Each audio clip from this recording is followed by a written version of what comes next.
Buenos días para todos los amantes de la historia, madre de geopolítica y de buen gobierno. La Fundación Excelencia, Liderazgo y Transformación presenta la memoria histórica de otra de las múltiples violaciones de los derechos humanos perpetradas por las cuadrillas narcocomunistas en Colombia. El señor Coronel Luis Alberto Villamarín Pulido, presidente de la Fundación, presenta los muchos testimonios de quienes han sido víctimas de los grupos narcoterroristas, crímenes sobre los cuales los delincuentes no han pagado las penas y menos reparado los daños causados, protegiéndose con la omisión y complicidad premeditada de los magistrados de la Tribunal Especial para la Paz y la Comisión Relatora del Informe de la Verdad, dirigida por el jesuita Francisco de Rú.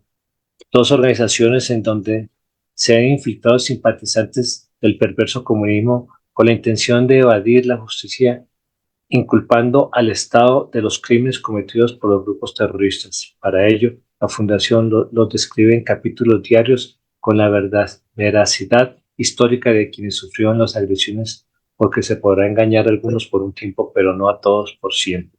El programa de hoy es la emisión número 521 del análisis político estratégico del contundente y exitoso golpe del Ejército Nacional contra narcoterroristas de la autodenominada Segunda Marquetalia de la FARC en el municipio de Roberto Payán, Nariño, en abril de 2024.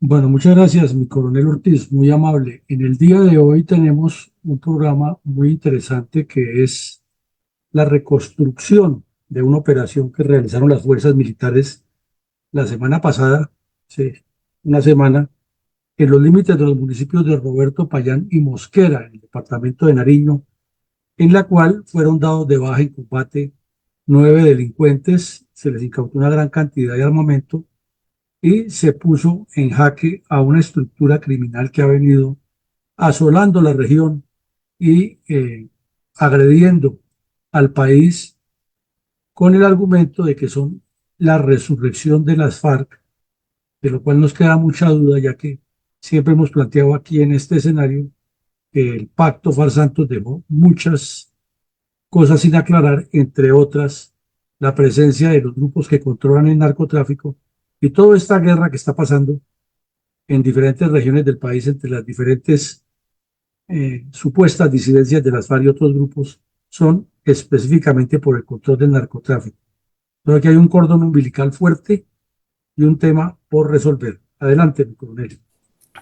Mi coronel, ¿podríamos ilustrar a nuestros oyentes acerca del porqué de la existencia de la Segunda Marquetalia y el autodenominado Estado Mayor Central de la FARC, dos peligrosas estructuras del narcotráfico internacional que ante los ojos de la opinión pública aparecen como disidencias de la terroristas de las FARC, en especial de las cabecillas que ahora actúan como honorables congresistas de la República?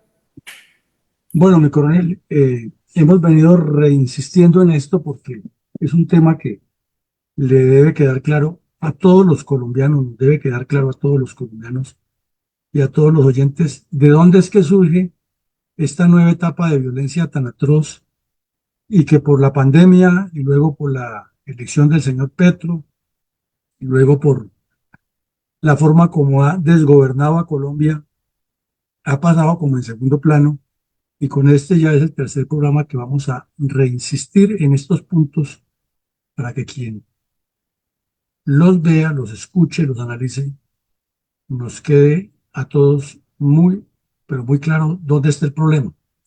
Es que inicialmente partamos por decir que ese pacto que se hizo en La Habana realmente es un engaño al país, es una estratagema articulada de multiplicidad de procedimientos, todos contrarios al destino de Colombia y todos contrarios a la institucionalidad y a la proyección del Estado colombiano como tal.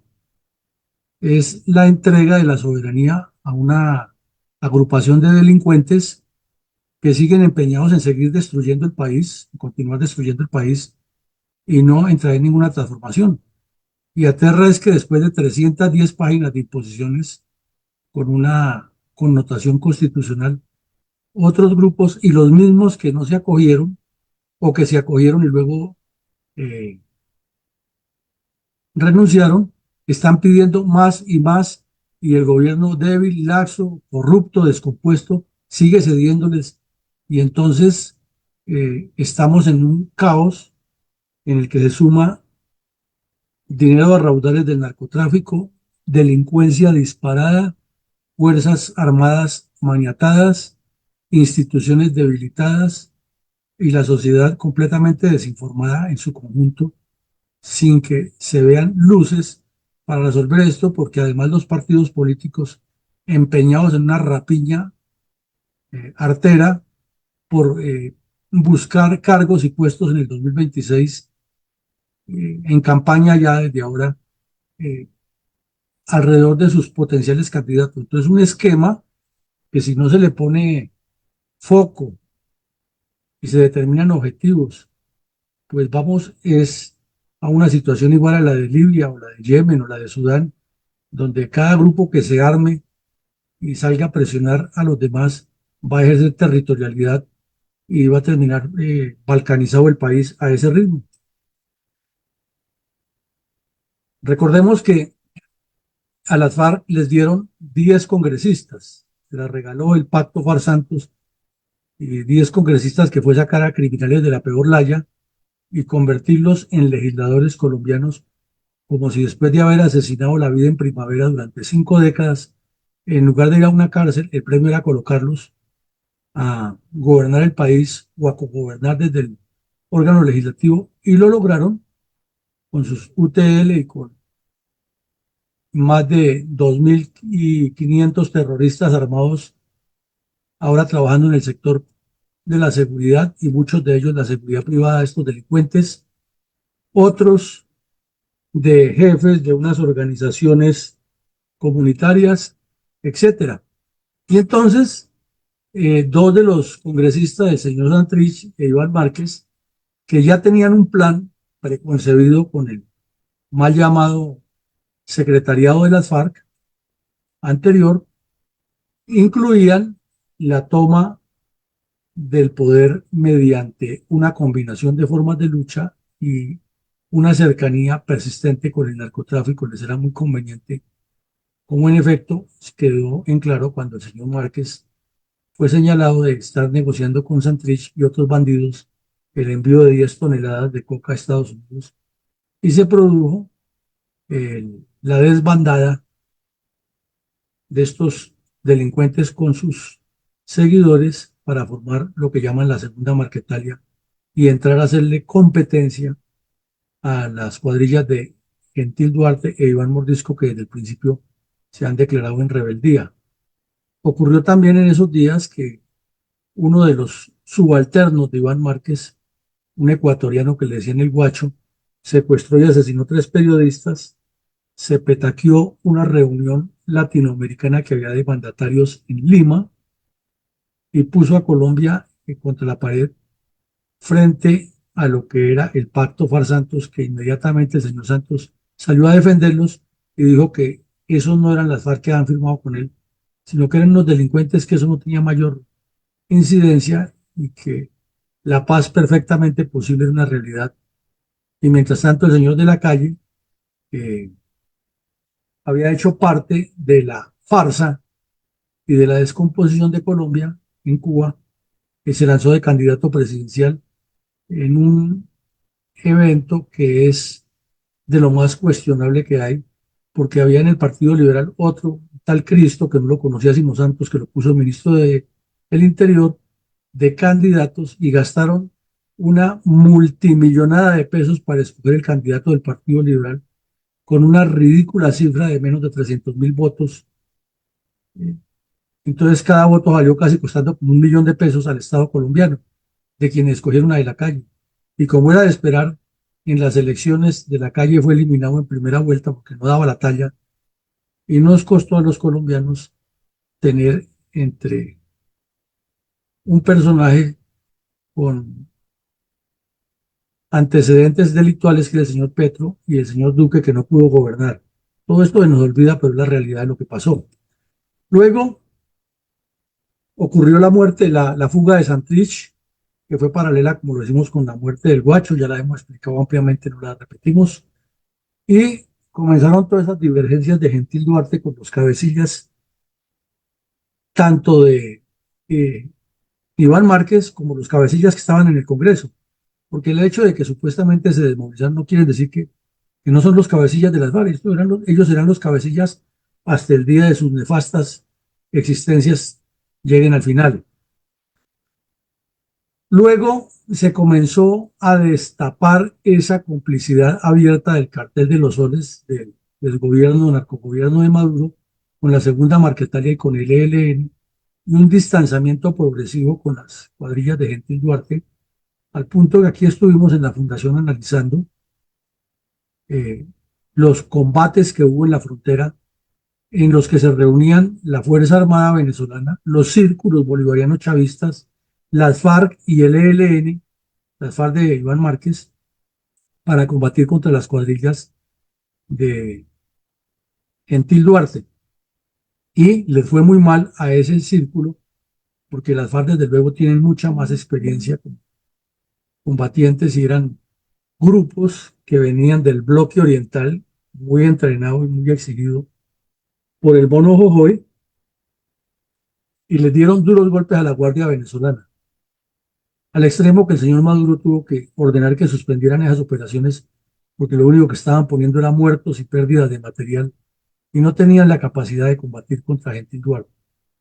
Entonces ya la guerra se trasladó a Arauca y en Arauca nuevos combates entre estos grupos y aún continúan. Y ahora los tenemos en distintas partes del país, como lo veremos más adelante. Luego ocurrieron todos esos hechos en Venezuela, la muerte de Romaña, el Paisa, Santrich, el Loco Iván y el atentado de Iván Márquez, que son la consecuencia de estos enfrentamientos por el narcotráfico. Esto lo reiteramos y lo hemos repetido y queremos puntualizarlo nuevamente. Ahí es donde está el problema. Es la lucha por el narcotráfico. Eso quiere decir que las FARC siempre fueron narcotraficantes, que son un cartel de drogas que el señor Santos lo único que hizo fue quitarles la posibilidad que los extraditaran a Estados Unidos y lograr con el Departamento de Estado de allá que lo sacaran de la lista Clinton, pero ellos tienen unos antecedentes muy pesados y el señor Romaña, antes de morir, antes de que lo eliminaran ellos mismos, le cantó la tabla al secretariado antiguo, o sea, Catatumbo,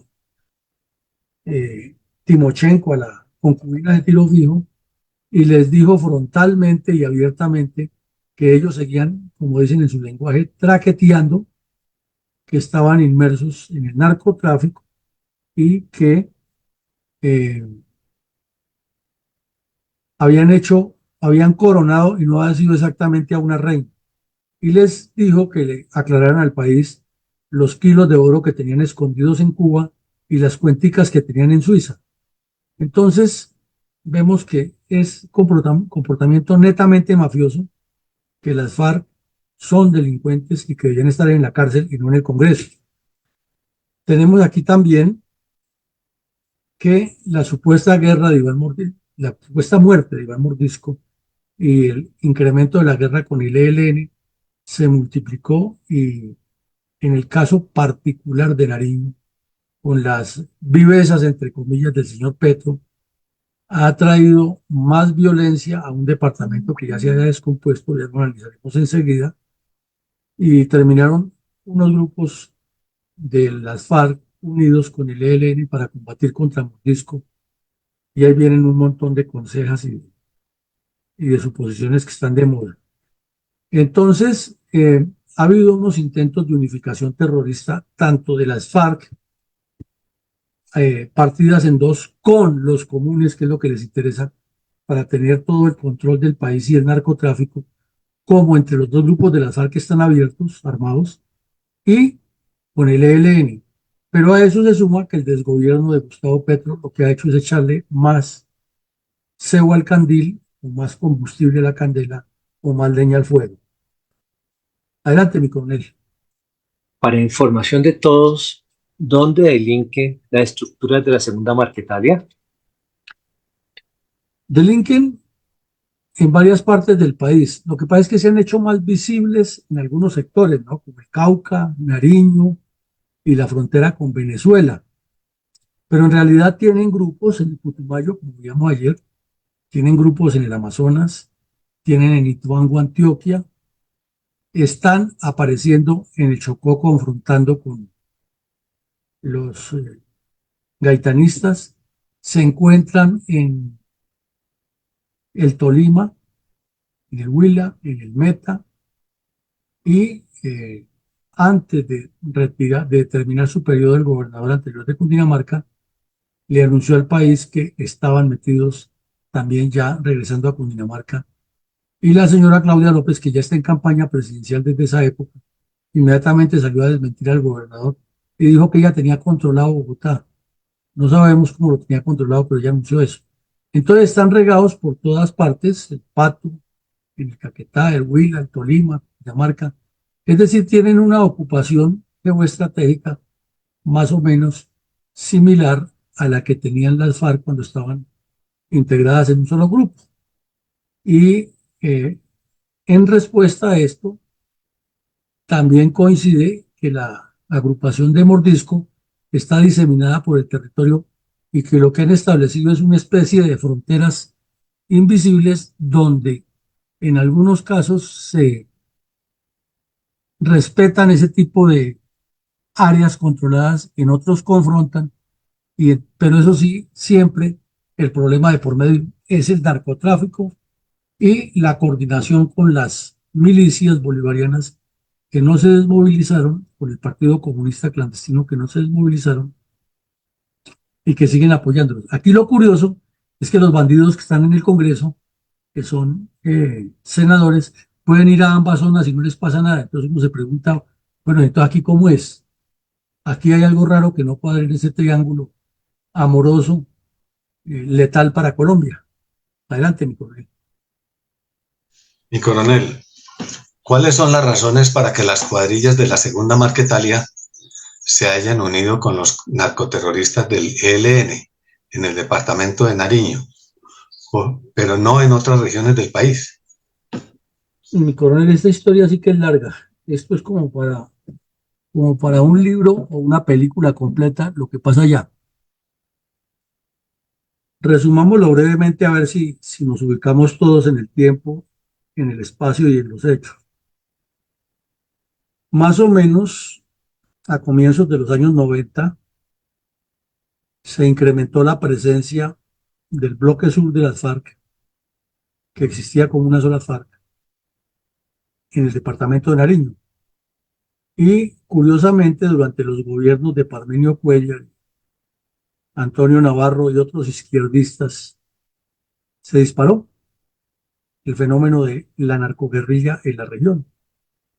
Y entonces Tumaco, que ha sido un puerto pesquero olvidado y algún movimiento comercial por contrabando y algo de comercio legal, se convirtió en el epicentro de el fenómeno creciente del narcoterrorismo. Entonces terminaron muchos jóvenes metidos en las guerrillas de las FARC. Y antes, pues ahí estaba el M-19, que fue el que les abrió camino y les dio la senda, como lo hemos visto ya en unos episodios aquí, para que por esa región entrara el narcotráfico, el tráfico de armas y el movimiento de delincuentes hacia Nariño, hacia el interior, pasaran al Ecuador. Entonces, tiene todos unos antecedentes largos que son un paso a paso. Luego, el ELN apareció en la región en un contubernio con las FARC que no siempre fue de cercanía o de aceptación mutua, pero se asentaron allí. Entonces vino el pacto FARC-Santos, estamos saltando largo en el tiempo para tratar de ubicarnos, y en ese pacto FARC-Santos, pues el ELN quedó en teoría como amo y señor, que eso es lo que dicen todos, pero es que aquí ya había otros grupos que estaban trabajando con las FARC el negocio del narcotráfico, son los carteles mexicanos, carteles ecuatorianos y carteles propios de la región. Y entonces, si recordamos un poco, surge un periodo en el cual comienzan a haber una cantidad de crímenes tipo sicariato en Nariño, en una región que históricamente ha sido pacífica, que históricamente ha sido eh, de gente muy trabajadora y que un hecho de pistoleo, como dicen ellos, era algo extraordinario. Pero nos fuimos acostumbrando a que después de la gobernación del señor Navarro en Nariño, el pistoleo sea normal y hoy Nariño es como si fuera otro Catatumbo, otro Urabá o, u otra región como la de los llanos de Yarí en el Meta, en el Caquetá, límite de Meta y Caquetá, donde matan por ver caer. Entonces ya es común, parece otro Arauca, parece otro Catatumbo, el departamento de Nariño. Y le hizo mucho daño, es que la izquierda desarmada fue creciendo, y tenemos muchos alcaldes y el gobernador actual son de izquierda y además petrista. Entonces, eso ha facilitado que el Estado no pueda cumplir con sus funciones, porque durante el gobierno de Duque y luego como consecuencia del pacto Farsantus, se vio muchísimo en ese departamento que campesinos que históricamente hayan sido reconocidos como muy nobles, muy respetuosos y muy leales con la institucionalidad, aparecieran rodeando a la fuerza pública, evitándole las capturas de los bandidos y armando ese espectáculo que ya se nos volvió común en los soldados para no entrar en un baño de sangre, prefieren replegarse y, y eso pues debe tener algún día un desenlace que al parecer no va a ser muy pacífico, porque tanto va el cántaro al agua que al fin se rompe. Entonces lo que vemos aquí es que es una fenomenología que se crece, es una sociedad que se involucra directa e indirectamente con el narcotráfico y como supuestamente las FARC del señor Catatumbo, que era el que controlaba toda esa región, se desarticulan, entonces viene la pelea entre interna que tienen la estrategia que ha montado las FARC de seguir controlando el narcotráfico. No contaban con que Gentil Duarte se les iba a radicalizar. Entonces los grupos se parten. Y es cuando aparece el famoso Guacho, que es el ecuatoriano, que era otro asesino del mismo corte de Catatumbo, de todos estos bandidos que son congresistas, eh, y procede a matar un poco de gente hasta que el señor Duque se vio obligado a que su gobierno tome unas acciones más concretas y como siempre, los que salen a poner el pecho son los soldados y por suerte eliminan al tal Guacho, pero ya el problema estaba crecido y estaba desatado entre los ciudadanos, entre los habitantes de la región. Tenemos también que después de que ocurre eso, el ELN aparece con fuerza, porque supuestamente ya no está en las FARC, y, e inicia a tener problemas internos por una razón muy elemental que es la que hemos venido repitiendo, narcotráfico, narcotráfico. Entonces, el tal Pablo Beltrán y los demás bandidos del ELN que están en el comando central comienzan a seguir el modelo mafioso de exigirle más dinero a las cuadrillas y sobre todo controlándoles. Ustedes tienen el poder del narcotráfico.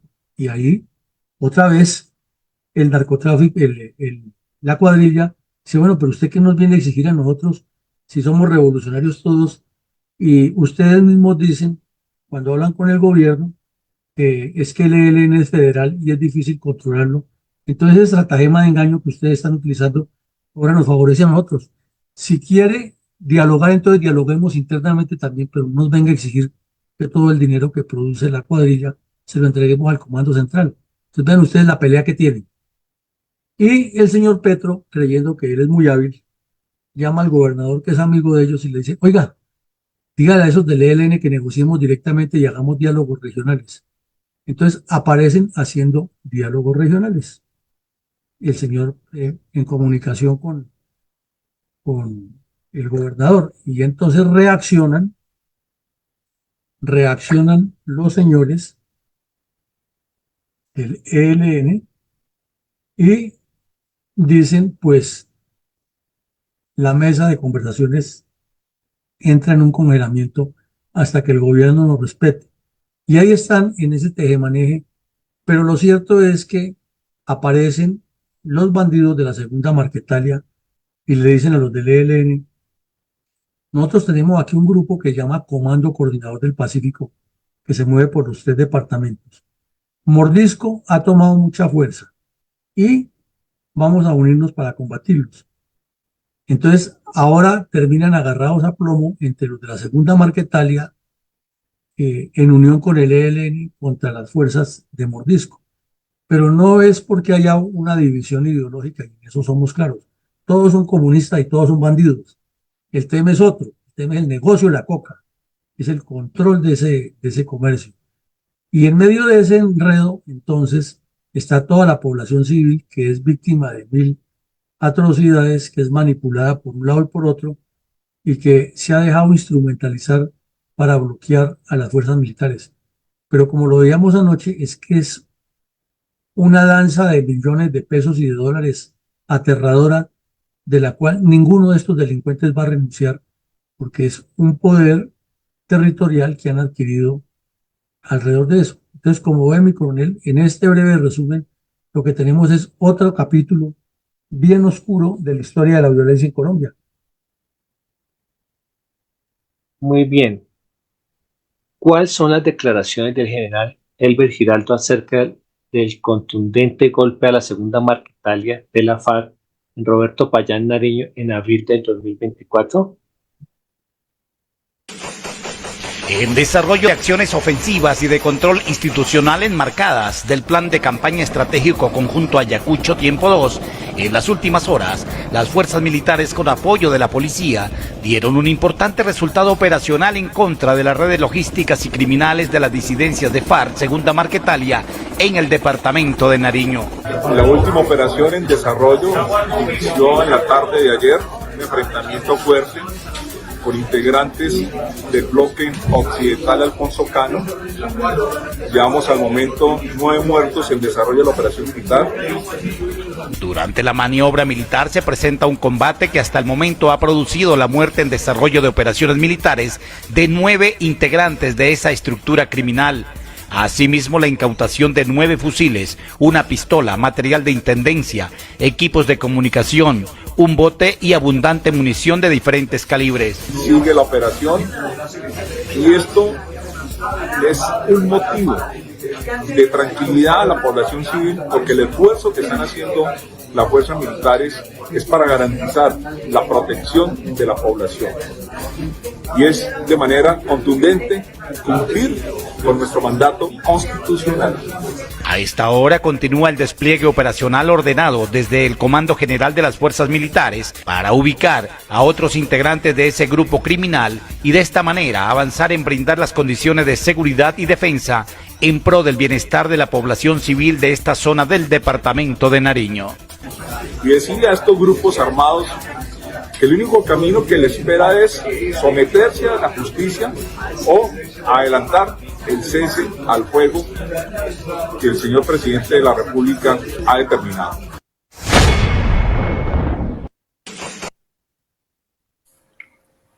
Mi coronel, podemos ver un mapa explicativo de los aspectos geoestratégicos del área donde ocurrió la contundente golpe a la segunda Marquetalia de la FARC en Roberto Payán Nariño en abril de 2024. Sí, mi coronel, aquí tenemos el mapa del departamento de Nariño. Vemos que este es un departamento que tiene varias características muy importantes desde el ámbito geoestratégico. Tiene océano al occidente, muchas ensenadas. En el sector de Tumaco, que es el puerto que da sobre el océano, sobre el mar, hay bastantes pequeñas bahías y una gran bahía. Y como veíamos ayer en el caso del Cauca, el cañón o el descenso del río Patía hacia el Pacífico a llegar a un punto muy conocido, que además es precioso, que se llama Bocas de Satinga, cumple exactamente el mismo, la misma característica que el río Micay arriba en el Cauca. Exactamente lo mismo. Baja por la misma cordillera, va descendiendo por la misma selva, hace inclusive una curva parecida en el terreno y luego desciende completamente al Pacífico. Y la región, pues como es la misma, tiene las características similares. Al occidente selva, en el centro cordillera y hacia el oriente el descenso hacia las selvas amazónicas. Entonces, tiene muchas condiciones parecidas y en el caso particular del cañón del Patía, pues igual al lado y lado del eje del río hay comunidades y hay cultivos de narcotráfico. Y queda este río separando, así como en el Cauca separa el río a los municipios de Argelia y el Tambo, aquí en Nariño separa los municipios de Mosquera y Roberto Payán y sale al a Tumaco, en el Cauca sale a López de Nicay. O sea, es como una triangulación muy similar que geoestratégicamente ha sido aprovechada por los delincuentes para desarrollar su negocio, repetimos, desde la época en que el señor Antonio Navarro fue alcalde y fue gobernador de Nariño. Coincide esa época con lo que allí ocurrió. Entonces, al mirar el mapa, vemos que hay unos municipios que se han hecho o se han convertido en muy nombrados por la violencia del narcotráfico. Por ejemplo, Leiva, Mosquera, Ricaurte, Roberto Payán y Tumaco. Y los que están de por medio, ¿no? Samaniego y otros. Pero son como puntos geoestratégicos de referencia que nos indican que en esa figura geométrica irregular que constituyen estos municipios hay todo un entorno de negocio de la droga por razones obvias. El mar, para sacarla, el Ecuador, no tan lejos del Perú, y o poder subir al Cauca y al valle, o poder seguir por la selva hacia el valle, hacia el Cauca, Valle y Chocó, o seguir por el filo del mar, por el borde del mar y llegar a Panamá. Entonces, ahí está la descripción geoestratégica y cómo los delincuentes han utilizado todas estas condiciones geográficas y topográficas para desarrollar su negocio criminal. ¿Cómo describió la W Radio los hechos relacionados con el contundente golpe de la Segunda Marquetalia de los FARC en Roberto Payán, Nariño, en abril del 2024? Pues hizo una crónica interesante con algunas cifras que obviamente son suministradas por las fuerzas militares. Detalló que en este sitio había un combate que han dado de baja 9 bandidos, ¿sí? Explicó el éxito de la operación, tomó algunas de las declaraciones que ya vimos del general Giraldo y ya trajo unos datos que son cifras aproximadas que dice que el grupo en total en el país cuenta, de acuerdo con esa distribución geográfica que vimos ahora, con más de 1.750 delincuentes. Dice también que, según las informaciones de inteligencia, entre lo que va transcurrido de 2023 y 2022, se tiene un cálculo aproximado que el grupo ha incrementado el 5% de su fuerza. Según este reportaje, tienen presencia en 7 departamentos, nos parece que son más, pero bueno, eso es lo que dice la W, ¿no? Y hablan de 41 municipios y traen una cifra exacta de 1.017 veredas. Creemos que son más. Y que aproximadamente ejercen injerencia criminal en 50.208 kilómetros cuadrados del territorio nacional, es decir, la 20ª parte del territorio. Esto puede ser más, puede ser menos. La coacción, todos sabemos que es móvil, las guerrillas van móviles. Pero desde nuestra óptica, lo que sí vemos es que el fondo del asunto está en el control del narcotráfico y en que las milicias bolivarianas fueron dejadas intactas en el Pacto Farsantos. Luego dice que los que cuidan a la Dirección Nacional, o sea, Iván Márquez y los demás bandidos, que son aproximadamente 500 que están en Venezuela y equivalen al 5% de la fuerza del grupo, cifra que no coincide, desde luego, con lo que ellos aseguran que son 1.750, porque si son 500 que están cuidando Iván Márquez, quiere decir que el 30% aproximadamente están en Venezuela. O sea, ahí el periódico tiene un error. Y menciona que están entre otros grupos la cuadrilla Teófilo Forero, la cuadrilla Segunda Marquetalia de Acacio y la de John 40. Luego menciona a lo de los comandos de frontera, que ya lo hemos analizado, que son un grupo del cual alias El Paisa estuvo tratando de meterlos en cintura, inclusive con la propuesta de que ellos ya estaban trabajando en Nariño y Cauca con lo que llaman el Comando Coordinador de Occidente y con el ELN, pero murió El Paisa y eso quedó ahí en el camino, y los tales comandos de frontera, aunque dicen tener lealtad con la bandera de la Segunda Marquetalia, también siguen manejando la organización al estilo mafioso. Entonces ahí hay una cantidad de organizaciones pequeñas, no tan pequeñas, pero tampoco tan grandes, de cuadrillas como la de Homer Cortés, que fue la que fue golpeada la semana pasada, otra Ariel Aldana, que ya la han golpeado varias veces, otra que llaman Iván Ríos, otra que se llama Oliver Sinisterra, que era la que manejaba el Guacho, y otra que le dieron el nombre de Alfonso Cano y Comisión 48. Están distribuidas en toda esta región del suroriente y es lo que llaman el Comando Coordinador de Occidente, que es el grupo que le hace contrapeso a las cuadrillas de Iván Mordisco, que son las fuertes. Adelante, mi coronel. Mi coronel, ¿qué adicionó el diario El Colombiano de Medellín a la descripción del mismo suceso? Pues dijo más o menos lo mismo, lo de los fusiles, lo de la operación, repitió algo de lo que dijo el general Giraldo, pero le agregó algo interesante, que el que dirige esa cuadrilla fue uno que el ministro de Defensa, Iván Velázquez, mató el 31 de diciembre, pero que hoy está vivo. Es el tal Allende Perilla Sandoval, alias Andrés. Resulta que el 31 de diciembre, los shows que monta Petro mandó al ministro de Defensa que dijera mentiras. Pero como para ellos decir mentiras no tiene ningún problema, porque eso es parte de su comportamiento normal, no ocurrió nada. Resulta que ese 31 de diciembre, el ejército entró en combate con un grupo de estos bandidos de la Coordinadora Guerrillera del Pacífico.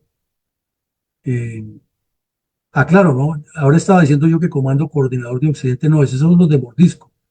Los de la Segunda Marquetalia se llaman Coordinadora Guerrillera del Pacífico. Y ahí ese lapsus y lo aclaramos para que no se nos enreden los oyentes.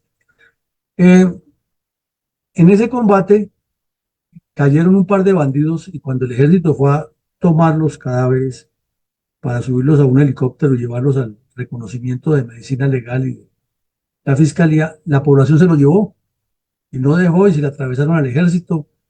Entonces, algún periodista dijo que probablemente había caído el tal Andrés ahí.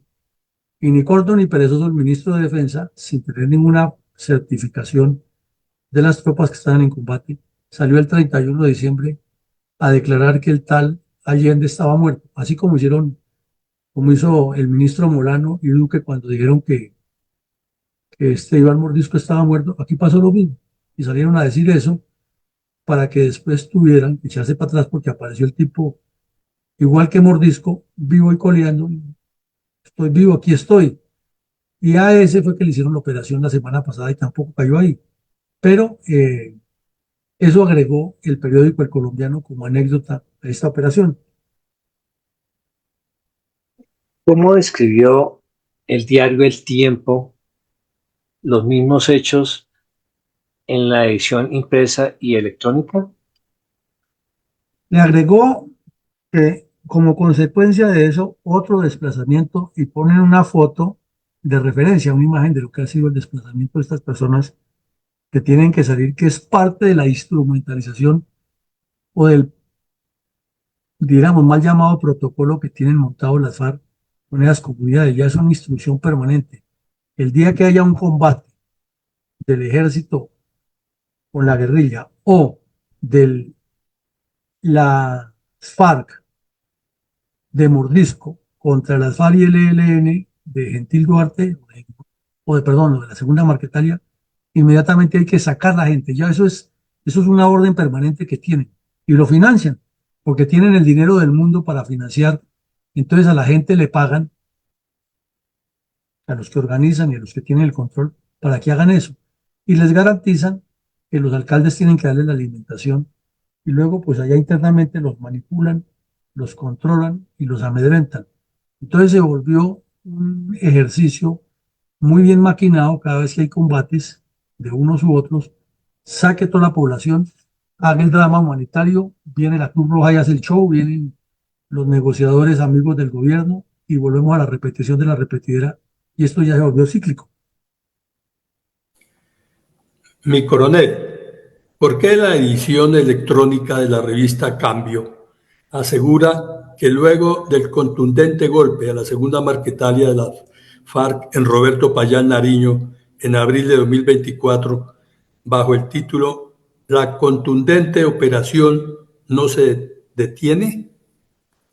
Porque resulta que 3 días después de esa operación, en, a otra de las cuadrillas que está muy cerca, que se llama la Riera Aldana, que es también de la segunda Marquetalia, le fue golpeada su estructura y le capturaron 6 terroristas, todos pertenecientes a las milicias, y se les decomisó una gran cantidad de armamento, informes, radios de comunicación, documentos, y los bandidos confesaron, son de la segunda Marquetalia.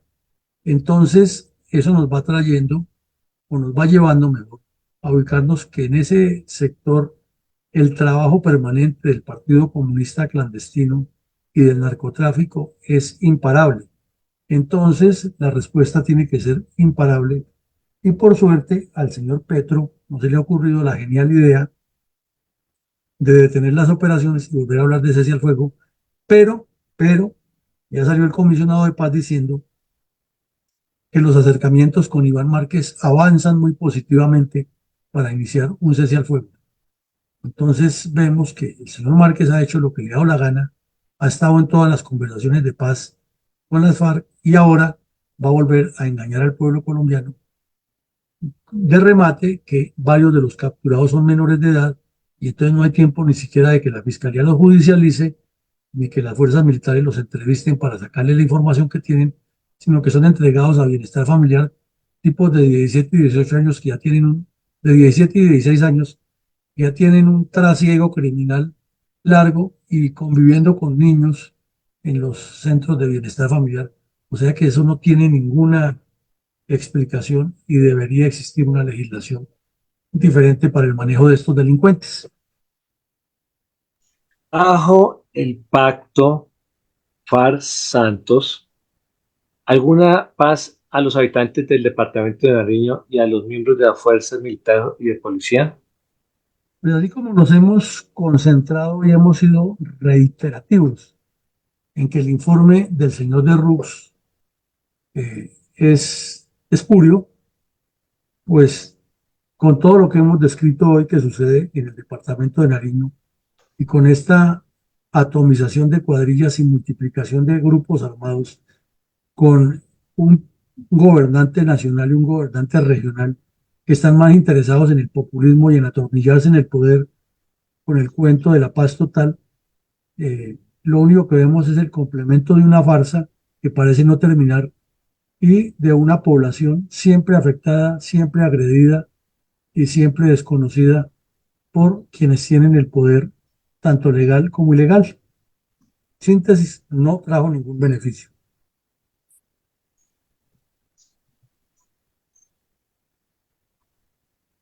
Adelante, mi coronel.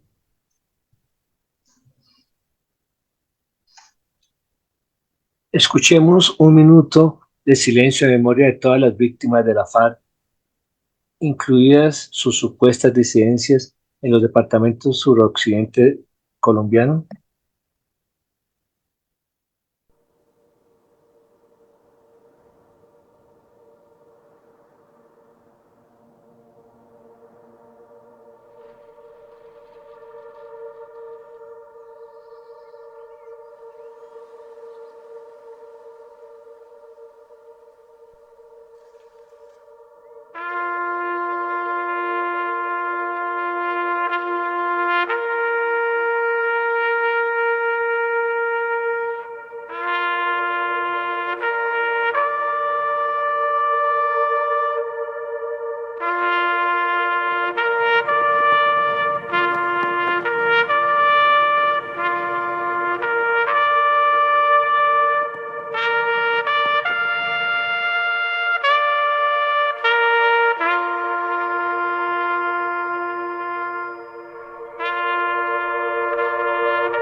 Enunciemos algunas reflexiones de orden político estratégico respecto al contundente golpe a la segunda Marquetalia de la FARC en Roberto Payán Nariño en abril del 2024. Pues en primera medida diríamos que el drama que está padeciendo el departamento de Nariño de manera simultánea con otras regiones del país son las consecuencias del engaño que le causaron a los colombianos todos los que participaron en el Pacto FARC Santos. No solamente Santos y Iván Márquez, que fueron las dos figuras principales allí, sino todos los que están ahí, todos los que se sentaron a la mesa de lado y lado, hicieron un engaño consentido y el país está pagando esas consecuencias y vemos cómo la población de Nariño está regando sangre todos los días por culpa de esa farsa. Hay una enorme responsabilidad de los partidos políticos, porque haciendo parte del Congreso de la República, ni encaran a los comunes de Timochenko, la mujer de Tiro Fijo, ni al Partido Comunista tradicional, sino que cada quien buscando acomodarse, miran para otro lado y entonces no hay ni oposición, ni claridad, ni dirección política lógica de las comunidades que integran esos partidos políticos. Entonces, en síntesis, son como todos más de lo mismo, haciendo parte de la misma olla, unos más, otros menos, y al final el daño es para los colombianos. La compleja situación de seguridad que tiene Colombia ahora nos está indicando que el próximo gobierno, si no es la continuación del desgobierno de Petro, va a tener que hacer una recomposición muy difícil, muy compleja, con muchos escollos por superar para reubicar el proceso de seguridad donde es. Y ya es hora de que los colombianos pensemos seriamente, con una organización política seria, es hasta cuándo vamos a seguir en este jueguito de la violencia per se y de unos grupos que dicen estar luchando por el país y que, como en este caso, igual que décadas anteriores, dedicados de lleno al narcotráfico y a la violencia, amparados en el cuento de que tienen una ideología política transformadora. Que no es cierto, pero ese es su argumento. Lo hemos venido reiterando ya en varios programas. Esto es ineludible, es impostergable terminar de construir esta historia del conflicto armado en Colombia, porque si no hay una claridad de qué es lo que ha sucedido, ni se nos ponen las cosas con los puntos sobre las íes y con pruebas, como hacemos aquí, atando una prueba con la otra para colocar una realidad sobre el tapete, pues seguiremos con narrativas construidas de manera sesgada, que son las que desarticulan el país. Por otro lado, la liviandad y el sesgo de los actuales negociadores es como ver más de lo mismo y ver que la película o el guión de la película que se estrenó en La Habana, Cuba, ha tenido una reedición con más fuerza. Entonces, si el señor de la calle y los que lo acompañaron fueron mudos, ciegos, sordos y arrodillados, los que están ahora son peores, porque entre ellos hay varios que militan en la misma ideología destructiva del país. Narcotráfico, minería ilegal y otros delitos como trata de blancos, lavado de activos, tráfico de armas, etcétera, son el combustible de esta violencia.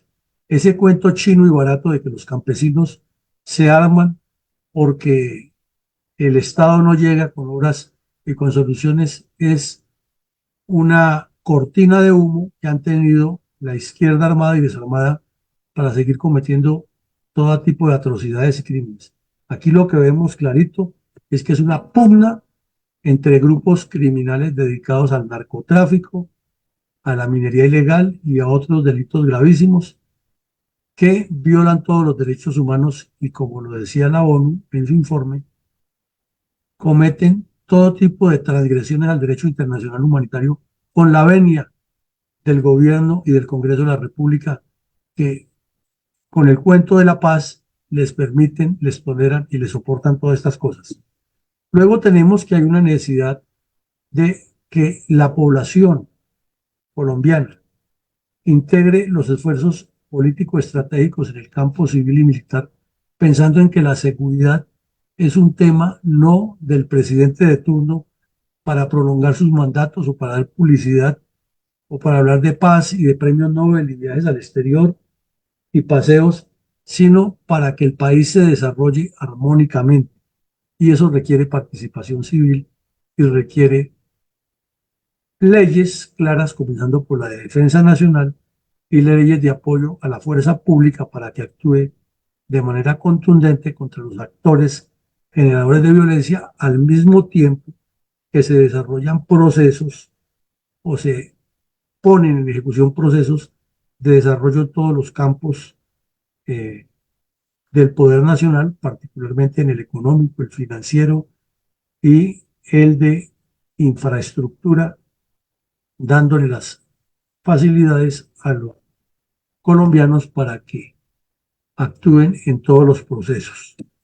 Y finalmente, tenemos aquí que el problema es político estratégico, no es un problema de percepción personal ni de concepción personal, es un problema político estratégico que toca los más altos intereses de la nación, afecta lo que deberían ser nuestros objetivos nacionales, demuestra que no hay políticas de Estado claras.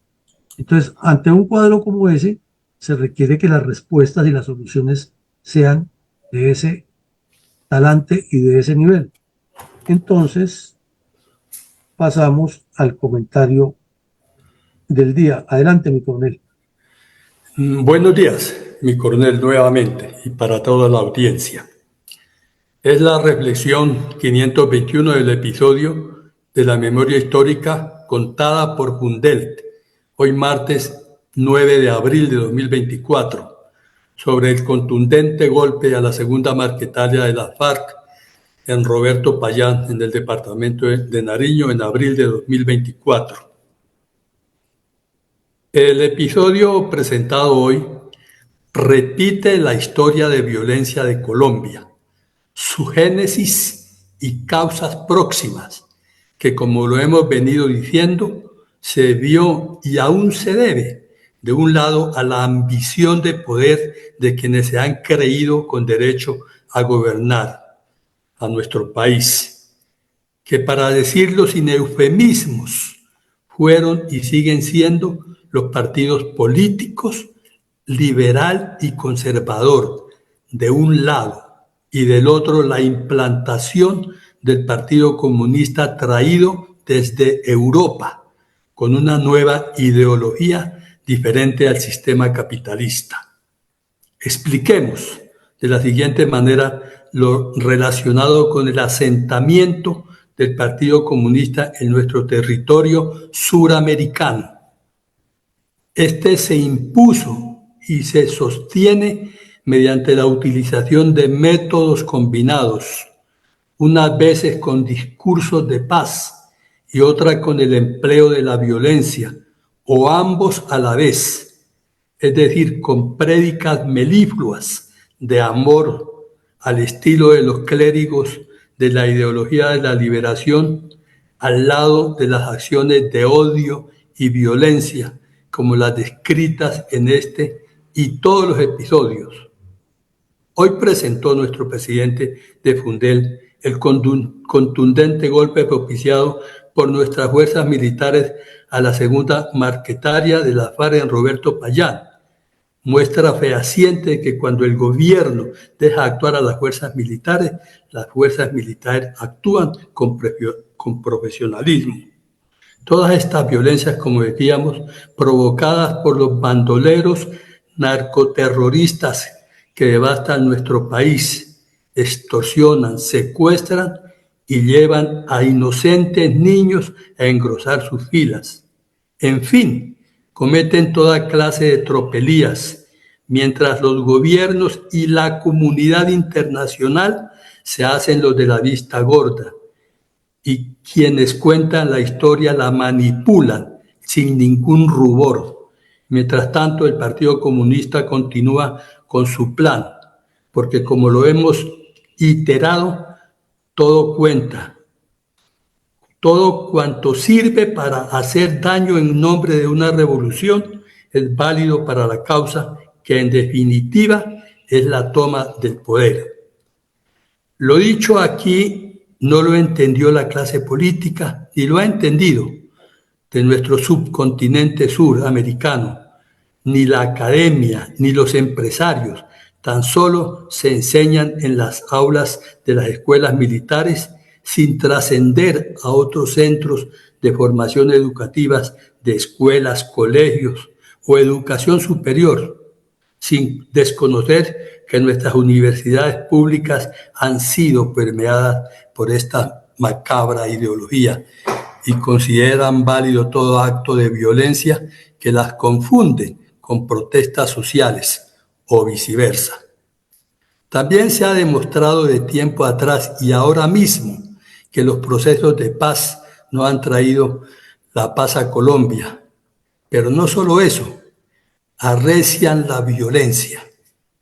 Es por eso que desde aquí invitamos a seguirnos en este programa e inclusive a debatirlo con fundamento como una forma de discusión civilizada si no se está de acuerdo con lo que aquí se plantea.